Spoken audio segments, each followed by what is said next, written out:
HMT അഥവാ Hindustan machine tools limited. ഇന്ത്യക്കാരുടെ കൈത്തണ്ടയിലെ സമയം. ദേശ് കി ധഡ്കൻ എന്ന ടാഗ്ലൈനോടെ രാജ്യത്തെ എല്ലാ പ്രായക്കാർക്കുമായി വിവിധ മോഡലുകൾ. ജനത, സോന, വിജയ് തുടങ്ങിയ മോഡലുകൾക്കൊപ്പം ചില വിശേഷാവസരങ്ങളിൽ പുറത്തിറക്കിയ മോഡലുകളും. പ്രധാനമന്ത്രിയായിരുന്ന ഇന്ദിരാഗാന്ധിയുടെ ഇഷ്ട ബ്രാൻഡ് HMT ജനത. ഇവയെല്ലാം കാണാം പ്രശാന്ത് പാണ്ഡെയുടെ ശേഖരത്തിൽ.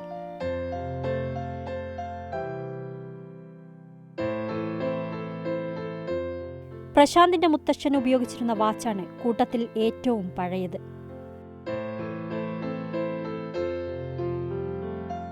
ഇതുപോലൊരു വാച്ച് മറ്റൊരിടത്ത് വെച്ച് കിട്ടിയ അന്നു തുടങ്ങിയതാണ് പ്രശാന്തിന്റെ വാച്ച് ശേഖരണം. I like made in India stuff, and I happened to come across HMT while coming back from the airport one night and decided to do my research on the watch. I bought my first watch, this one, Janta Devanagari watch, and then the second one, this Pilot watch, and that's how my journey started, and it's continuing like that. I bought most of my watches from the showrooms before they got closed, and I bought watches from watch dealers, flea markets, everywhere. HMT വാച്ചുകളോട് കമ്പം കയറി പ്രശാന്ത് ശേഖരിച്ചു കൂട്ടിയതിലെ അപൂർവങ്ങളിൽ അപൂർവങ്ങളായ വാച്ചുകൾ പരിചയപ്പെടാം. ഈ watch നോക്കൂ. ഇതിന്റെ ഡയലിന് ചുറ്റും കാണുന്ന പ്രതലം ചന്ദനത്തടിയിൽ തീർത്തതാണ്. ഈ വാച്ച് ധരിക്കുകയാണെങ്കിൽ ഈ പ്രതലത്തിൽ പുരട്ടാൻ ചന്ദനത്തൈലവും വാച്ചിനോടൊപ്പം ലഭിച്ചിരുന്നു. വസ്ത്രങ്ങളിലും ശരീരത്തിലും സുഗന്ധദ്രവ്യങ്ങൾ പൂശുന്നതിന് പകരമാണിത്.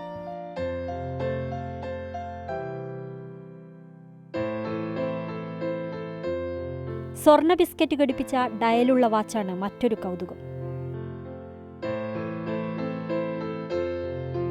കന്നഡ ഭാഷയിലും ദേവനാഗരി ലിപിയിലും അക്കങ്ങൾ പതിച്ച വാച്ച്, പ്രധാനമന്ത്രി ജവഹർലാൽ നെഹ്റുവിന്റെ ഓർമ്മയ്ക്കായി നിർമ്മിച്ച വാച്ച്, PSLV റോക്കറ്റിന്റെ വിക്ഷേപണത്തെ തുടർന്ന് ISROയിലെ ജീവനക്കാർക്കായി പ്രത്യേകം നിർമ്മിച്ച വാച്ച്, വാച്ചിലെ യന്ത്രങ്ങൾ മുഴുവൻ ദൃശ്യമാകുന്ന സ്കെലിട്ടൺ വാച്ച്, ഒരേ സമയം 2 രാജ്യങ്ങളിലെ സമയം കാണിക്കുന്ന വാച്ച്, അങ്ങനെ വിദേശ കമ്പനികളോട് കിടപിടിക്കുന്ന എത്രയോ വാച്ചുകളായിരുന്നു നമ്മുടെ സ്വന്തം വാച്ച് നിർമ്മാണശാല പുറത്തിറക്കിയതെന്നറിഞ്ഞാൽ അഭിമാനവും വിസ്മയവും തോന്നും.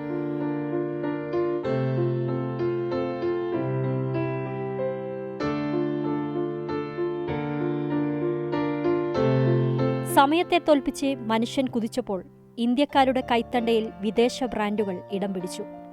ഒടുവിൽ നഷ്ടം താങ്ങാനാവാതെ HMTയുടെ ഘടികാരത്തിൽ സമയം നിലച്ചു.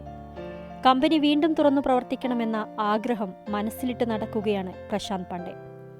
I was very sad, obviously, but I understand that the government has different priorities, and therefore they wanted to cut down on any and every loss-making unit. But I think HMT was one of the gems in the public sector in India at one point of time, and if they would have continued with new production and modern designs, it could have been even better. ഈ ശേഖരം കണ്ടാൽ നമ്മളും ആഗ്രഹിച്ചു പോകും HMTക്ക് വീണ്ടും ജീവൻ വെച്ചെങ്കിലെന്ന്.